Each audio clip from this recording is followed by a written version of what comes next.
السلام علیکم، میں ہوں رابع رحمان JN نیوز کے ساتھ۔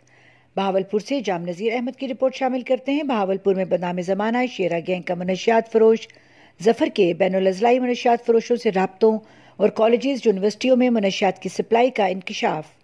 ایک رکن جیل میں ہونے کے باوجود مکروہ دھندہ بدستور عروج پر نوجوان نسل تباہ و برباد ہونے لگی۔ IG پنجاب، RPO بہاولپور اور DPO بہاولپور سے کارروائی کا مطالبہ۔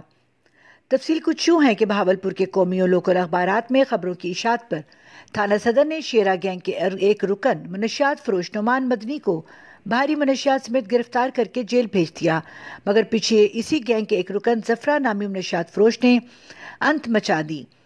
سرعام منشیات کی دھڑلے سے فروخت میں مصروف ہے، جبکہ بین الاضلاعی منشیات فروشوں کے رابطوں اور کالجز یونیورسٹیوں میں منشیات کی سپلائی کا بھی انکشاف ہوا۔ زفرہ منشیات فروش مختلف گیسٹ ہاؤسز، کالجز اور یونیورسٹیوں میں آئس، پاؤڈر اور شراب سپلائی کرنے میں مصروف ہے اور نوجوان نسل کو منشیات جیسی لعنت لگانے میں مصروف ہے۔ اگر اس کے موبائل کا ڈیٹا لیا جائے تو اہم انکشافات بھی ہو سکتے ہیں۔ بہاولپور کے عوامی اور سماجی حلقوں نے معاشرے کے ناسوروں کے خلاف فوری کارروائی کا مطالبہ کیا ہے۔